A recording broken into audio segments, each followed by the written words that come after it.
Friends, welcome to સમર્પણ techno school channel. ધોરણ 11 માં આપણે ગતિના નિયમો ચેપ્ટર શીખી રહ્યા છીએ. રાઈટ, બહુ સહેલા ચેપ્ટર છે. થોડું ધ્યાન રાખીને શીખશો તો તમને બહુ સરસ રીતે મજા આવશે. આજે આપણે જે એક્ઝામ્પલ લેવાના છે એમાં પણ તમને ખૂબ જ મજા આવવાની છે. રાઈટ, તો ન્યૂટનની ગતિના નિયમોમાં આપણે લાસ્ટ લેક્ચર એટલે કે પહેલા લેક્ચરમાં આપણે જોઈ ગયા જડત્વ કોને કહેવાય. બરાબર છે, કોઈ જડ જેવો પદાર્થ કોને કહીએ છીએ આપણે? તો સિમ્પલ છે કે ફેરફારનો શું કરવો? વિરોધ કરવો. સમજો કે હું આ રીતે ઊભો છું, તો હું સ્થિર છું કે ગતિમાં મિત્રો? તો તમે કહેશો સાહેબ તમે તો સ્થિર છો. બે વિદ્યાર્થી ઊભા થઈને મને ધક્કો મારે છે, તો હું ધક્કો મારવાનો મતલબ શું થયો? તો કે હું ગતિનો વિરોધ કરું છું ભાઈ સાહેબ, કારણ કે મારું જડત્વ કેવું છે? સ્થિર. બરાબર છે. તો આ રીતે આપણે જડત્વની વ્યાખ્યા લઈ ગયા. જડત્વ એટલે દળ ઉપર આધાર રાખી, જેનું દળ વધારે હોય એ જડત્વ વધારે પ્રાપ્ત કરતો એવું આપણે કહી શકીએ છીએ. આમ તો ગેલિલિયોએ જે જડત્વનો નિયમ આપ્યો એ જ આપણા ન્યૂટનની ગતિનો પહેલો નિયમ છે. એ સાહેબ કઈ રીતે ન્યૂટનની ગતિનો પહેલો નિયમ થાય સમજાવો જરા. તો ચાલો આપણે ફટાફટ તૈયાર થઈ જઈએ ન્યૂટનની ગતિના પહેલા નિયમની અંદર. તો જોઈએ ન્યૂટનની ગતિનો પહેલો નિયમ લખી સમજાવવામાં. તો આપણો પહેલો જ ક્વેશ્ચન છે 2 માર્ક્સમાં આપણે પૂછીએ તો કઈ રીતે સાબિત કરવાનું છે તો જરાક જોઈએ. હવે જો કોઈ પદાર્થ છે એના પર તમે બળ ન લગાડો તો એ પદાર્થનો પ્રવેગ શૂન્ય એવું કહે છે. હે સાહેબ આ પ્રવેગ એટલે શું થતું હશે? જરાક કોને પ્રવેગમાં આરે ટપ્પો નથી પડતો કઈ? તો મિત્રો પ્રવેગ એટલે શું થાય હું તમને સમજાવું એટલે થોડુંક તમને વધારે સ્પષ્ટ થશે. બરાબર છે. ચાલો કે આ કોઈ એક વ્યક્તિ છે, બરાબર છે, જેમ કે હું પોતે છું. અત્યારે હું કેવો છું? તો કે સ્થિર. બરાબર છે. મારો વેગ કેવો છે? પ્રારંભિક વેગ કેવો છે? લખી શકો પ્રારંભિક વેગ કેવો છે ભાઈ સાહેબ? 0. કોઈ એક વિદ્યાર્થી આવ્યો અને મને ધક્કો મારીને ભાગી ગયો. શું? ધક્કો મારીને ભાગી ગયો. તો હું સ્થિર હતો, તેમાંથી હવે શું કરવા લાગ્યો મિત્રો? હું ગતિ કરવા લાગ્યો, એટલે કે હું દોડવા લાગ્યો. બરાબર છે. તો મારો આ જે છે ગતિમાં આવી ગયું. અંતિમ વેગ જે છે એ સમજો હું એમ કહું છું v. બરાબર છે. સમજો કે t સમયમાં મને બળ લગાડીને ભાગી ગયો. તો પ્રવેગ એટલે શું થાય? તો મારામાં પ્રવેગ આવ્યો એમ કહેવાય. પ્રવેગ એટલે વેગનો ફેરફાર. વેગનો ફેરફાર અને એ માટે લાગતો સમય એટલે પ્રવેગ થાય. આમ પણ લખી શકાય અંતિમ વેગ v માઈનસ પ્રારંભિક વેગ, આમ તો v2 માઈનસ v1 એ માટે લાગતો સમય. આમ લખી શકો છો. રેડી? તો સમજો કે હવે ઉપરની વ્યાખ્યા આપણે વાંચીએ અને જરાક આન્સર આપજો મને કે હું સ્થિર છું. તો મારો પ્રવેગ કેવો છે વિચારો જે જરાક. પ્રવેગ કેવો છે? તમે કહેશો 0 છે. કેમ? તો કે હું ગતિ કરતો નથી, મારો અંતિમ પ્રારંભિક વેગ જ નથી ભાઈ સાહેબ. તો મારે પ્રવેગ ક્યાંથી આવવાનો છે? બરાબર છે. પ્રવેગને આપણે ઇંગ્લિશમાં કહીએ છીએ એક્સેલરેશન. એ સમજાઈ ગયું? હવે સમજો કે હું આમ સ્થિર છું અને મને પાછળથી ધક્કો મારે તો હું ગતિ કરવા લાગુ.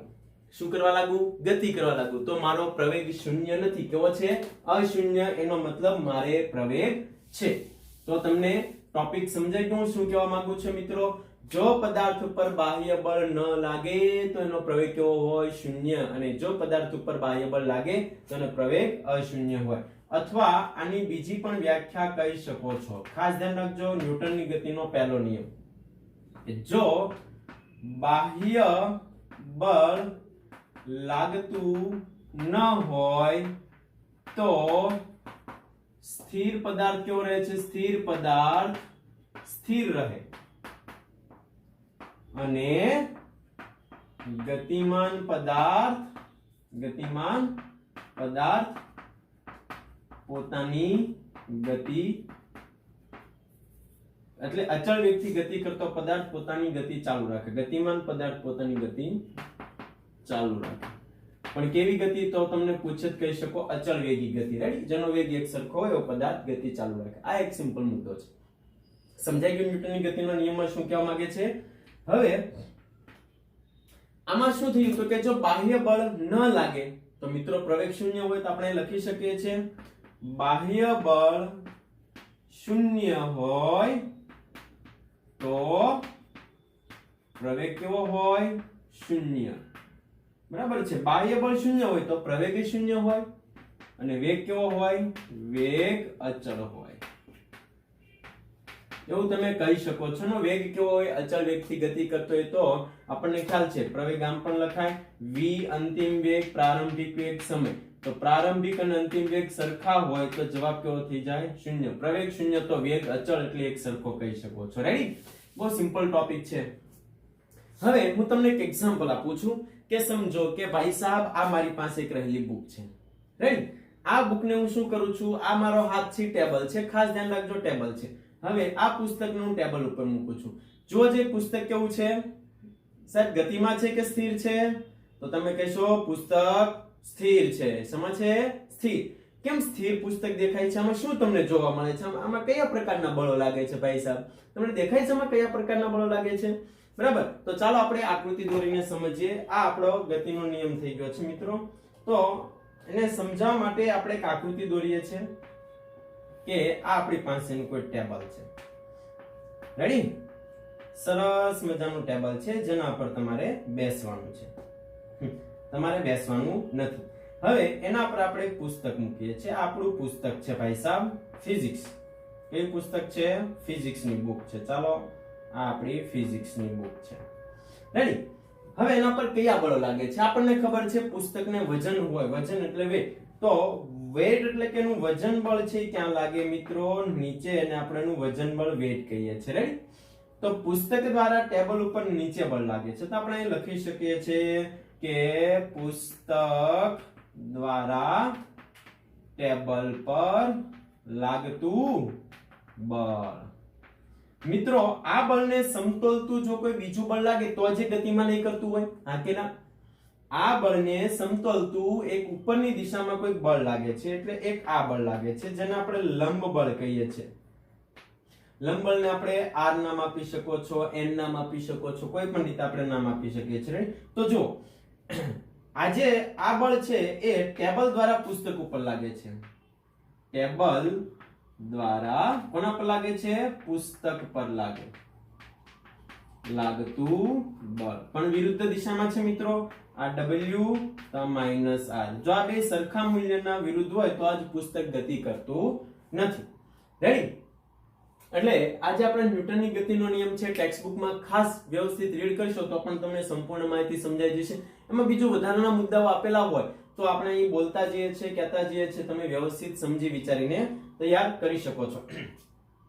પહેલા નિયમ ઉપરથી શું માહિતી મળી? અહીં આપણે મુદ્દો એડ કરી દેવાનો છે કે પહેલા નિયમ ઉપરથી શું માહિતી મળી?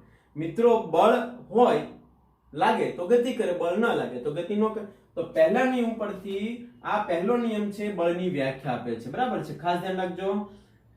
ન્યૂટનની ગતિનો પ્રથમ નિયમ. ન્યૂટનની ગતિના પ્રથમ નિયમ પરથી શું મળે? બળની વ્યાખ્યા મળે. વ્યાખ્યા મળે. ખાસ ધ્યાન રાખજો. બળ લાગે તો ગતિ કરે, બળ ન લાગે તો ગતિ ન થાય. બળ લાગે તો પ્રવેગ મળે, બળ ન લાગે તો પ્રવેગ મળે નહીં. બહુ સિમ્પલ ટોપિક છે ન્યૂટનની ગતિનો પહેલો નિયમ. રેડી? તો આ નિયમ જે છે મેં તમને લખાયેલો છે, વ્યવસ્થિત તમે બુકમાં લખી પણ શકો છો. બહુ સહેલો છે. આ ઉપરાંત એક બીજું ઉદાહરણ આપ્યું છે જે આપણે અલગથી સમજાવીએ છીએ એટલે આ તમે ખાસ લખી લેશો. એક બીજો એક્ઝામ્પલ આપેલું છે જે હું તમને સમજાવવા માંગુ છું. અહીંયા એક કાર આપેલી છે. રાઈટ? આપણને એક કાર દોરીને આપેલી છે ન્યૂટનની ગતિના નિયમને સમજાવવા માટે. એક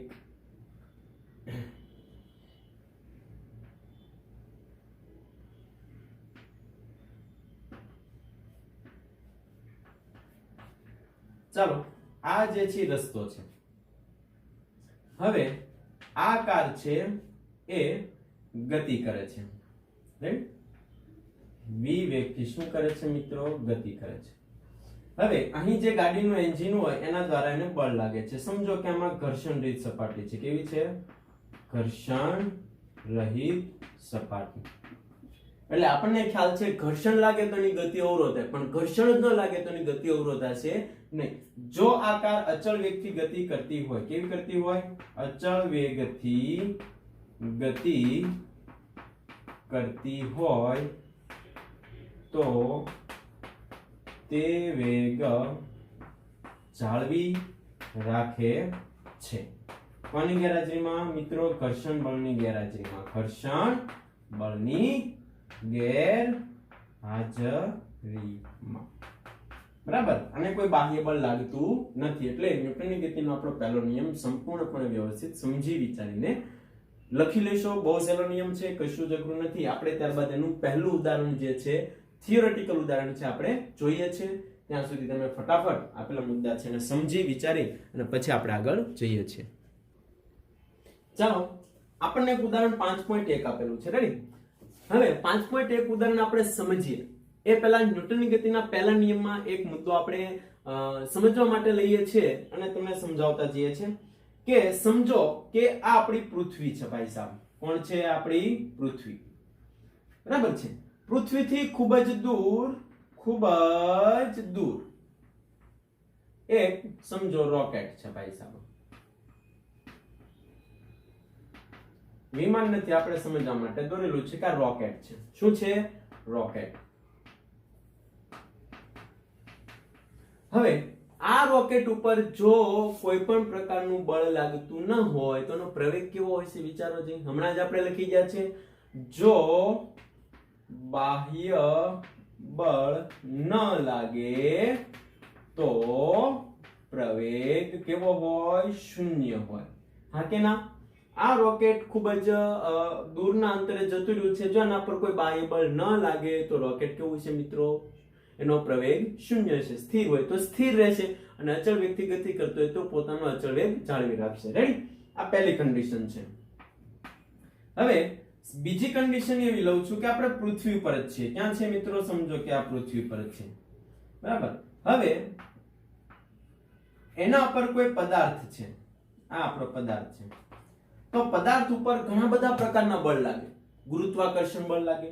આ પદાર્થ ઉપર ઘણા બધા બળ લાગે. ગુરુત્વાકર્ષણ બળ, બરાબર છે, ઘર્ષણ બળ, ત્યારબાદ હવા દ્વારા તરલ દ્વારા લાગતું શાંતા બળ, ગતિ કરતો હોય પ્રવાહીની અંદર તો શાંતા બળ. તો મિત્રો આ જેટલા પણ ઘણા બધા પ્રકારના બળ આપણે આવશે, બરાબર છે, એ આપણે આગળ જોતા જઈશું આવશે.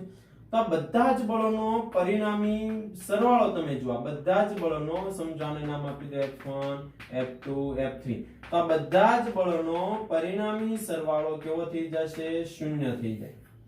બરાબર છે. એટલે ન્યૂટનની ગતિના પહેલા નિયમનું પાલન થતું. એટલે કે પરિણામી બળનો સરવાળો હંમેશા શૂન્ય થાય તો જ પદાર્થ સ્થિર હોય તો સ્થિર રહે અને અચળ વેગથી ગતિ કરતો હોય તો અચળ વેગથી ગતિ કરે. આ બે મુદ્દાઓ છે આપણી ટેક્સ્ટ બુકમાં આપેલા છે.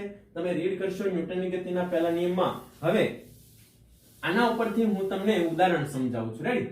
100 મીટર પ્રતિ સેકન્ડ સ્ક્વેરના અચળ પ્રવેગથી બાહ્ય અવકાશમાં એક નાના અવકાશયાનમાંથી એકાએક અવકાશયાત્રી છૂટો પડે છે. હવે વિચારો કે આટલા પ્રવેગથી જતું એક અવકાશયાન છે ખૂબ દૂરના અંતરે. બરાબર. હવે જ્યારે એક આપણે સમજવા માટે એક્ઝામ્પલ લે કે આ ભાઈ આપણું અવકાશયાન છે. શું છે? આ આપણું અવકાશયાન છે. રાઈટ? અત્યારે આમાં આપણો મુસાફર બેઠેલો છે ને કેટલાના પ્રવેગથી જાય છે? આ 100 મીટર પ્રતિ સેકન્ડ સ્ક્વેર. તો જ્યારે મુસાફર રોકેટની અંદર હોય ત્યારે આ જે મુસાફર છે, બરાબર, અવકાશ યાત્રીનો પ્રવેગ કેટલો હશે? તો આપણે લખી શકીએ છીએ અવકાશ યાત્રીનો પ્રવેગ ઇઝ ઇક્વલ ટુ, તમે કહી શકો છો રોકેટનો પ્રવેગ. રોકેટનો પ્રવેગ ઇઝ ઇક્વલ ટુ બેના સરખા હોય. કેટલા હોય? 100 મીટર પ્રતિ સેકન્ડ સ્ક્વેર. રાઈટ? સમજો કે ટ્રેન છે, ટ્રેન એ આટલાના પ્રવેગથી જતી હોય તો આપણે એની અંદર બેઠો હોય તો આપણો પ્રવેગ પણ કેટલો હોય? આટલો. હવે ટ્રેન ગતિ કરતો હોય તમે નીચે ઉતરી ગયા તો તમારો પ્રવેગ કેવો થઈ ગયો? બદલાઈ ગયો મિત્રો. બરાબર છે. ટ્રેન જેટલો પ્રવેગ હશે નહીં. હવે આ મુસાફરને આપણે શું કરીએ તો કે આ જે આપણું યાન જે છે, બરાબર છે, આ યાનમાંથી એકાએક છૂટો પડી ગયો બિચારો. બરાબર છે. આ બિચારો કાપડો અવકાશ યાત્રી છે એ આમાંથી છૂટો પડી ગયો છે. અત્યારે આની અંદર બેઠેલો છે, હવે છૂટો પડી ગયો છે. તો આનો પ્રવેગ કેટલો છે? તો આપણને સિમ્પલ ખ્યાલ છે કે આ જ્યારે અવકાશયાનમાંથી છૂટો પડે ત્યારે એના પર કોઈ બળ લાગતું નથી. હા, અહીંયા બળ લાગતું છે એટલે એનો પ્રવેગ છે. બરાબર છે. પ્રવેગ એનો મતલબ એના પર બળ લાગે છે. તો અહીંયા આપણે લખી શકીએ છીએ અને બળ લાગે છે. પણ આમાં અવકાશયાત્રી ઉપર કોઈ બાહ્ય બળ લાગતું નથી, એટલે બળ શૂન્ય હોય તો એનો પ્રવેગ પણ કેવો થશે? શૂન્ય. અહીંયા તમે આપણે આન્સર લખી શકો છો કે અવકાશ યાત્રી પર લાગતું બાહ્ય બળ કેવું છે? શૂન્ય હોવાથી તેનો પ્રવેગ પણ કેવો થશે? શૂન્ય થશે. બહુ સિમ્પલ માહિતી છે. આ બિચારા ઉપર હવે કોઈ પણ પ્રકારનું બળ લાગતું નથી તો બરાબર છે, સ્થિર હોય તો સ્થિર અને ગતિ કરતો હોય તો ગતિ કરશે. તો આ પદાર્થ છૂટો પડી ગયા પછી અવકાશયાન પોતાની રીતે આગળ નીકળી જશે, આ ભાઈ છે ત્યાંને ત્યાં પડ્યા રહેશે, એટલે એને કોઈ પ્રવેગ હોતો નથી. બરાબર છે. અને હા, એક અહીં બીજું કીધું છે કે ગુરુત્વાકર્ષણ બળની અસર લાગતું નથી. કે સમજો કે અહીંયા કોઈ સ્ટાર છે, જો આ સ્ટારને ગુરુત્વાકર્ષણ બળ હોય તો આ બાળક છે આ ગુરુત્વાકર્ષણની અસર હેઠળ ક્યાં પડશે? આ સ્ટાર ઉપર પડશે. બરાબર છે. સ્ટાર એ સમજો કોઈ ગ્રહ છે, તો આ આપણું જે રોકેટ જે છે અવકાશયાન છે એની નજીક જો કોઈ ગ્રહ હોય તો એનું ગુરુત્વાકર્ષણ બળ હોય તો એની અસરને લીધે પોતે નીચે પડે. પણ અહીંયા તો એને કોઈ અસર લાગતી નથી, કારણ કે કીધું છે ગુરુત્વાકર્ષણ બળ વાળો કોઈ પદાર્થ એની આજુબાજુ નથી. બરાબર છે. એટલે આ મુદ્દો પણ તમે ખાસ સમજી વિચારીને જોતા જશો. આ આપણું ઉદાહરણ 5.1 અને આપણો આન્સર છે. ટેક્સ્ટબુકમાં પણ આપેલું છે, વ્યવસ્થિત સમજી વિચારીને લખશો. હવે આપણે બહુ જ સરળ એક્ઝામ્પલ લઈએ છીએ, વેગમાન સમજવાનો પ્રયત્ન કરીએ. ત્યારબાદ ન્યૂટનની ગતિનો બીજો નિયમ આપણે શીખવાના છીએ. રેડી? તો થઈ જાવ તૈયાર વેગમાન શીખવા માટે ફટાફટ. ત્યાં સુધી આ લખી લેશો. ઓકે, ચાલો મિત્રો, તો આપણે ન્યૂટનની ગતિના બીજા નિયમમાં જઈએ. રેડી? હવે ન્યૂટનની ગતિનો બીજો નિયમ તમારે શીખવો હોય તો સૌપ્રથમ પહેલા આપણે એક વેગમાન શીખીએ. બરાબર છે. અને વેગમાન શું છે? આમ તો આપણે માપન તથા એકમ પદ્ધતિમાં શીખી ગયા છે વેગમાન. પપ્પા બરાબર માવો. યાદ કરો, P બરાબર mv. બરાબર છે. હવે આ જે વેગમાનનું સમીકરણ છે પપ્પા બરાબર માવો mv. બરાબર છે. પપ્પા બરાબર માવો. m એટલે માં, v એટલે વો, p એટલે પપ્પા. પપ્પા બરાબર માવો એટલે યાદ રહે ભાઈ સાહેબ, આ શીખવા માટે છે ને. તો આ જે p બરાબર mv જે છે એ કઈ રીતે આપણે સમજવાનું હોય છે, તો એના માટે આપણે વેગમાન સમજવું જરૂરી છે. તો મિત્રો, વેગમાનમાં ઘણી બધી થિયરી આપી છે, હું બધી જ માહિતી સંપૂર્ણપણે સમજાવતો જાઉં છું. થોડું ધ્યાન રાખજો કે જેથી તમે ન્યૂટનની ગતિનો બીજો નિયમ શીખી શકો છો. રેડી? તો ચાલો એમાં તમને પહેલો મુદ્દો સમજાવું. મારી પાસે જુઓ તો એક કાર છે, દેખાય છે તમને એક કાર? તો આ જે કાર જે છે, ઓકે, આ કાર છે આપણી પાસે. રેડી? તો આ કાર છે એ ગતિ કરે છે. આનું વજન છે મિત્રો કેવું છે? ઓછું. રેડી? અને આ જે છે એક મોટી કાર છે, અથવા તો આને આપણે જેસીબી પણ કહી શકીએ છીએ. જુઓ, કાર અને જેસીબી. હવે એક સરખા મને આન્સર આપવાનો છે, તમારે જોઈ વિચારીને સમજી. આ કાર જે છે એ અને આ જેસીબી છે એ, બરાબર છે, આ બંનેને એક સરખા સમયમાં ગતિ કરાવી છે એક સરખી. આને મારે વેગ એક સરખો આપવો છે અને આને પણ મારે વેગ એક સરખો આપવો છે. તો વિચારશો કે એક સરખા સમયમાં બંનેને એક સરખો વેગ આપવો હોય તો કોને વધારે બળ લગાડવું પડે? તો તમને ખ્યાલ છે કે જેનું વજન વધારે છે એને વધારે બળ આપવું પડે અને જેનું વજન ઓછું છે એને ઓછું બળ આપવું પડે અને બંનેને એક સરખો વેગ પ્રાપ્ત થાય. સમજાઈ ગયું? હવે બીજો આન્સર તમારે મને આપવાનો છે મિત્રો ખાસ, કે આ કાર અને આ જે જેસીબી એટલે કે ભારે વાહન છે, આ છે વજનમાં હળવું છે ને આ વજનમાં ભારે છે, આ બંને એક સરખા વેગથી આવે છે તો બંનેને રોકવાના છે મિત્રો. ઘણા વિદ્યાર્થી મિત્રો તો કહે છે સાહેબ હું કારને રોકીશ પણ જેસીબી ને નહીં રોકું. કેમ? વાગી જાય ભાઈ સાહેબ, એ પણ આપણામાં સમજવાનું આવશે ઘણું બધું.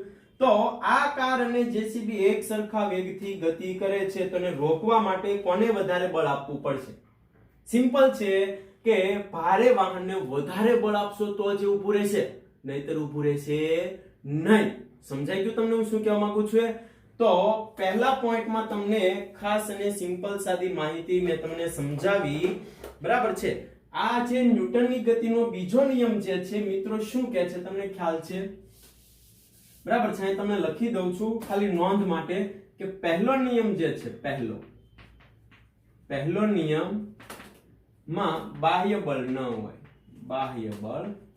હોય, અને બીજો નિયમ જે છે એમાં બાહ્ય બળ હોય. ઓકે, તો પહેલો પોઈન્ટ મેં તમને એકદમ ક્લિયર કટ કરી દીધો કે ભાઈ હલકો પદાર્થ એટલે કે કાર, અને ટૂંકમાં લખું છું, તમે ટેક્સ્ટ બુકમાં રીડ કરશો તો સમજાઈ જશે. અને ભારે પદાર્થ એટલે સમજો કે અહીં લો ટ્રક, બરાબર છે. આ ઉપરથી તમને શું જાણવા મળ્યું તો કે તમને એ પોઈન્ટ જાણવા મળ્યો કે એક સરખા સમયમાં એક સરખો વેગ આપવો હોય, એક સરખા સમયમાં એક સરખો વેગ આપવા શું કરવું પડે?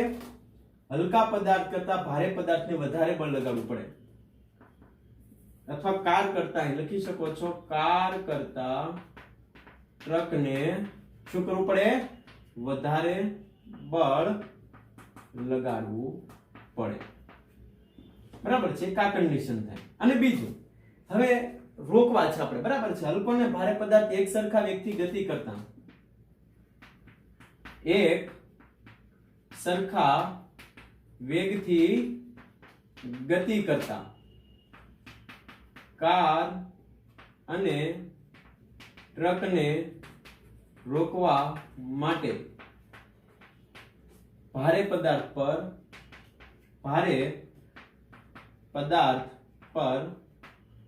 વધારે બળ લગાડવું પડે. સમજાય ગયું મિત્રો તમને શું કહેવા માંગે છે પહેલો મુદ્દો?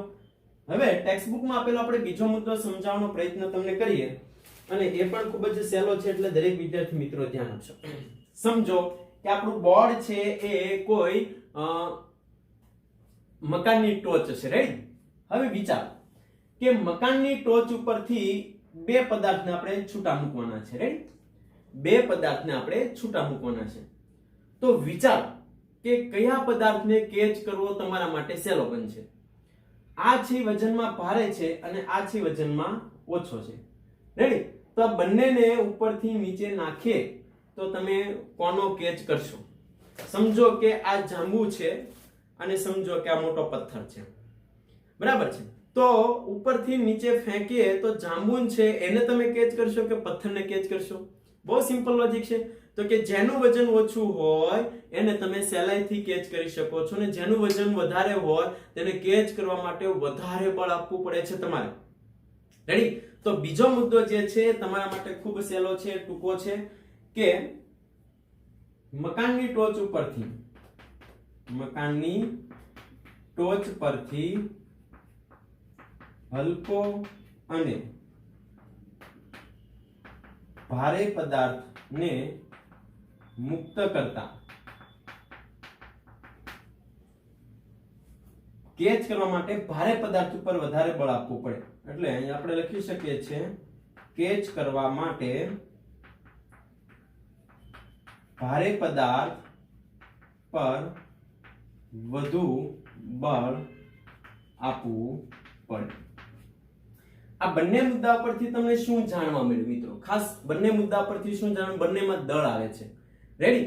એટલે વેગમાન શીખવા માટે દળ અગત્યનો મુદ્દો છે. ખાસ ધ્યાન રાખજો, વેગમાન શીખવા માટે દળ અગત્યનો છે. તો આપણે આ જે શીખીશું, બરાબર છે, વેગમાન, એમાં આપણે લખી દઈએ છીએ એક તો દળ અગત્યનું છે. ઓકે, હવે આપણે બીજો મુદ્દો જોઈએ. દળ બાદ આપણે જઈએ છીએ વેગ ઉપર, બરાબર? વેગમાન આપણે શીખવું છે મિત્રો, ખાસ ધ્યાન રાખજો. વેગમાન શીખવા માટે જે હું તમને આ શીખવાડું છું એ મુદ્દા પર ફોકસ કરતા જઈશો. હવે આપણે જઈએ છીએ વેગ ઉપર જઈએ અને વેગ શું માહિતી આપે છે એના પર કોન્સન્ટ્રેટ કરીએ. ચાલો મિત્રો, તો એક પોઈન્ટ તમને ખ્યાલ પડી ગયો કે પદાર્થ છે એ દળ જે છે એના પર આધાર રાખશે વેગમાં, બરાબર છે? વધારે દળ હોય તો એને રોકવા માટે વધારે બળ લગાડવું પડે, ઓછું દળ હોય તેને રોકવા માટે ઓછું બળ લગાડવું પડે. બીજો આપણો વેગમાન શીખવા માટે આમ તો આપણને ખ્યાલ છે વેગમાનનું સમીકરણ છે પપ્પા બરાબર માવો. એક તો વેગમાન દળ ઉપર આધાર રાખે, ખ્યાલ પડી ગયો. આપણે વેગ ઉપર કઈ રીતે આધાર રાખે છે સમજાવીએ, રેડી? તો ચાલો, હવે તમને સમજાવવા માટે એક એક્ઝામ્પલ આપું મિત્રો. આ શું છે તમને દેખાય છે? ઓરિજિનલ ગન છે. કેવી છે? ઓરિજિનલ. દેખાય છે ઓરિજિનલ ગન?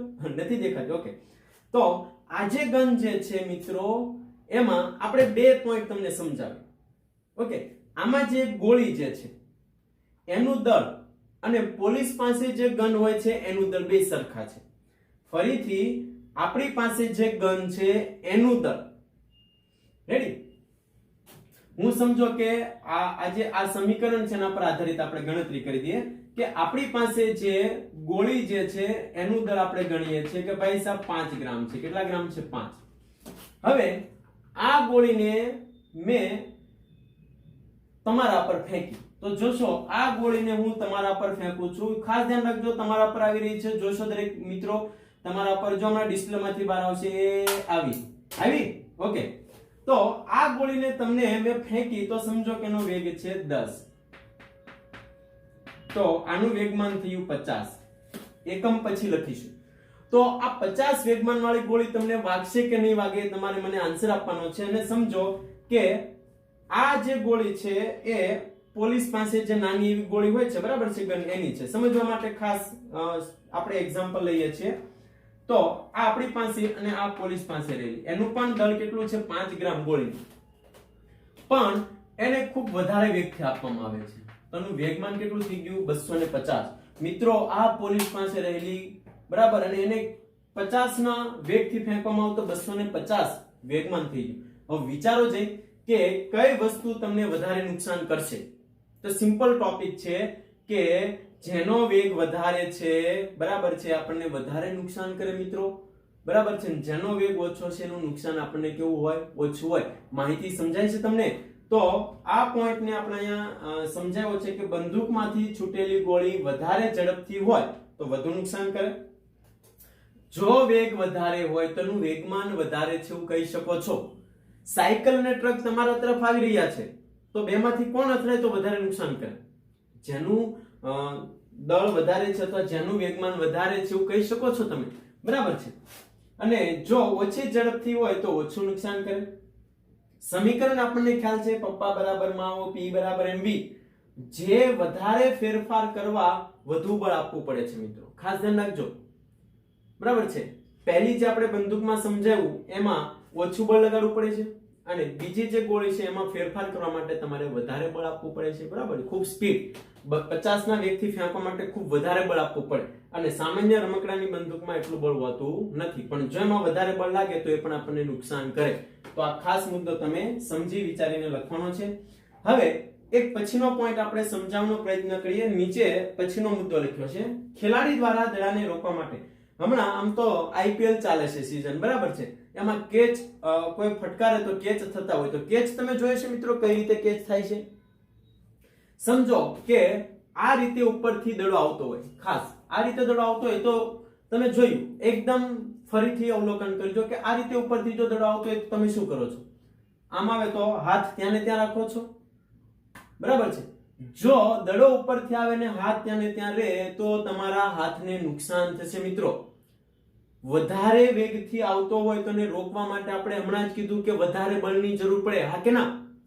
જો પદાર્થ વધારે વેગથી આવતો હોય તો એને રોકવા માટે વધારે બળની જરૂર પડે, બરાબર છે. સામેથી ટ્રક આવતો હોય તો આપણે આંગળી અડાડીને કહી શકીએ કે ભાઈ ઉભો રહી જા, બરાબર. તો એને રોકવા માટે વધારે બળ આપવું પડે. અને આ જે દડો છે જો ઉપરથી નીચે આવતો હોય તો આપણે હાથને શું કરીએ છીએ? નીચે લઈ જઈએ છીએ, યાદ છે, બરાબર. વધારે સમય આપીએ છીએ રોકવા માટે, ને સમય કેવો આપીએ છીએ? વધારે આમ આવે ત્યારે આપણો હાથ ક્યાં જાય છે? દડાને લઈ જવા માટે નીચે આવે છે. જો આમ ન કરીએ તો શું થશે? હાથ જો તમે નીચે ના આવો તો હાથને ઈજા થશે અને દડો છે હાથમાંથી છૂટી જશે, બરાબર છે ને. આપણને વધારે નુકસાન થાય, વાગે પણ ખરા એમાંથી. એટલે જ્યારે ખેલાડી કેચ કરતો હોય ત્યારે દડાને શું કરે છે? પકડી અને ક્યાં લઈ જાય છે? નીચે. એટલે રોકવા માટે વધારે સમય આપે છે. વધારે સમય આપે એટલે એને આપેલો વધારે વેગથી આવતો પદાર્થ હોય તેને રોકી શકે છે, બરાબર. તો એના આધારિત મુદ્દો છે, ખેલાડી દ્વારા દડાને રોકવા માટે હાથ પાછળ તરફ લઈ જવા પડે છે. બળ માત્ર વેગમાનના ફેરફાર આધારિત નથી, બરાબર છે. આપણે એવું જ નથી કે આ વેગમાનનો ફેરફાર આટલો થયો મિત્રો. વેગમાન એટલે શું થયું? દળ અને વેગનો ગુણાકાર, બરાબર છે. ચાલો, આ દડો છે એને ગતિ કરાવ્યો અને બેટ્સમેન એને ફટકાર્યો તો શરૂઆતમાં આ દડાનું દળ છે 5 ગ્રામ છે. તમને એક્ઝામ્પલ સમજાવતો જાઉં છું. 5 ગ્રામનો દડો છે અને બેટ્સમેન એને બોલર એને 10 ના વેગથી ફેંકે છે બેટ્સમેન તરફ, તો 50 નું વેગમાન છે પ્રારંભિક. બેટ્સમેન એને જ્યારે ફટકારે ત્યારે એનો વેગ 50 થઈ ગયો, તો અંતિમ વેગમાન કેટલું થઈ ગયું? 250.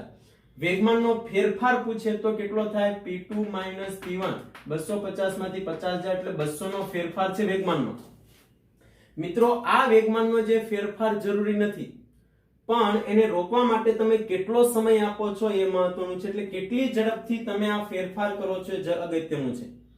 બરાબર છે? એટલે દડાને રોકવા માટે તમે વધારે સમય આપો છો, બરાબર છે, અને એ દડાનું વેગમાન તમે એને અટકાવી શકો છો. એટલે વેગમાન જે છે એ કેટલી ઝડપથી ફેરફાર કરવામાં આવે છે એના પર આધાર રાખે છે. એટલે આપણે ન્યૂટનની ગતિના બીજા નિયમ ઉપર જઈએ છીએ. ખાસ અહીં તમને આપ્યું છે કે બે જુદા જુદા દળના પદાર્થો પર એક સરખા સમયમાં એક સરખું બળ આપવામાં આવે તો બંનેનું વેગમાન સરખું રહે છે. મિત્રો ખાસ ધ્યાનમાં રાખજો, બે જુદા જુદા દળના પદાર્થો છે, એને સમજવા માટે હું આકૃતિ અહીં તમને દોરીને સમજાવું. એક આ હળવો પદાર્થ છે અને આ ભારે પદાર્થ છે. આ બે જુદા જુદા દળના પદાર્થ છે. એક સરખા સમયમાં બેને 5 સેકન્ડ સુધી બળ આપ્યું, એક સરખું બળ, તો હળવો પદાર્થ છે વધારે વેગ પ્રાપ્ત કરે અને ભારે પદાર્થ કેવો વેગ પ્રાપ્ત કરે? ઓછો વેગ પ્રાપ્ત કરે. એટલે અહીંયા દળ ઓછું છે, વેગ વધી જાય, અને અહીંયા દળ વધારે છે, વેગ ઓછું થઈ જાય, તો બંનેનો જવાબ વેગમાનનો કેવો મળે? એક સરખો મળે. આ મુદ્દા છે આપણને ન્યૂટનની ગતિના બીજા નિયમ તરફ લઈ જાય છે અને વેગમાન સમજાવવામાં આપણને ખૂબ જ અગત્યના છે. હજી આપણે વેગમાનના મુદ્દાઓ જે બાકી છે એ સમજી લઈએ અને આપણે નેક્સ્ટ લેક્ચરમાં ન્યૂટનની ગતિનો બીજો નિયમ શીખવાનો. ચાલો હવે આપણે એક મુદ્દો સમજાવવાનો છે. રેડી? વેગમાન છે ને એ સદિશ રાશિ છે. મિત્રો કઈ રીતે સદિશ? હવે ઘણીવાર એવું થાય છે કે વેગમાન જે છે P = mv ફેરફાર એક જ દિશામાં હોય અને વિરુદ્ધ દિશામાં પણ હોય. એટલે કે સમજો કે આપણે ગન જે હોય, ગન બરાબર છે, તો ગનમાંથી જ્યારે આપણે બુલેટ છોડવામાં આવે ત્યારે એ P = mv વેગમાનથી આગળ જતી હોય અને ગન જે છે એ પાછળની દિશામાં ધકેલાતી હોય. બરાબર છે? એટલે વેગમાન છે એ એક જ દિશામાં હોય ને વિરુદ્ધ દિશામાં પણ. હવે દરેક વખતે એવું જરૂરી નથી. સમજો કે મારી પાસે આ પદાર્થ તમને દેખાય છે, રેડી? દોરી સાથે બાંધેલો પદાર્થ. અત્યારે પ્રારંભમાં કેવો છે? સ્થિર છે. તેનું વેગમાન કેવું છે? 0. કઈ રીતે મિત્રો? તો સમજો કે આ દોરી સાથે બાંધેલો પદાર્થ જે છે એનો વેગ અત્યારે 0 છે, એનું દળ m છે, તો એનું વેગમાન કેવું થશે? mv = 0. રેડી? હવે હું એને બાહ્ય બળ આપું છું અને એને ગતિ કરાવું છું. દેખાય છે તમને ગતિ? રેડી? તો દરેક બિંદુ પાસે વેગ એક સરખો છે, નિયમિત ગતિ કરે છે. દળ પણ એક સરખું છે, એટલે દરેક બિંદુ પાસેનું વેગમાન કેવું છે? સમાન. એટલે આ પદાર્થને જ્યારે તમે વર્તુળાકાર માર્ગે ફેરવવામાં આવે ત્યારે દરેક બિંદુ પાસેનો વેગ એક સરખો છે, એટલે એનું વેગમાન પણ કેવું તમને મળશે? એક સરખું મળશે. રેડી? mv p બરાબર દરેક બિંદુ પાસે. પણ હા મિત્રો, વેગની ડાયરેક્શન છે બદલાય છે, એટલે એનું વેગમાન જે છે પણ એ તમે કહી શકો છો વેગમાન જે છે એ મૂલ્ય સાથે એની દિશા પણ છે વેગમાનને. અહીંયા વેગમાન આ બાજુ છે, અહીંયા વેગમાન આ બાજુ છે, અહીંયા વેગમાન આ બાજુ છે. રાઈટ? આ એક સામાન્ય અનુભવ છે, એમાં તમે કહી શકો છો કયા બિંદુ પાસે કેટલું વેગમાન છે.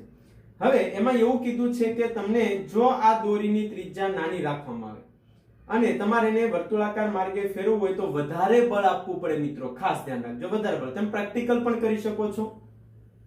અને આની આપણે દોરીની લંબાઈ વધારી દઈએ અને જો તમારે એને ગતિ કરાવવો હોય તો તમે ઓછા બળ દ્વારા પણ એને ગતિ કરાવી શકો છો. ત્રિજ્યા વધે તો એના પર ઓછું બળ લગાડવું પડે અને ઓછા બળ દ્વારા વધારે ગતિ કરી શકે છે. આ બે મુદ્દાઓ જે છે તમને બુકમાં આપેલા છે, એક ખાસ નોંધ કરીને તમે તૈયાર કરી શકો છો.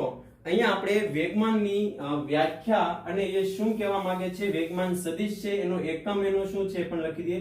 વેગમાન એટલે શું? તો કે પદાર્થનું દળ. આપણે કીધું હમણાં પદાર્થનું દળ અને તેના વેગના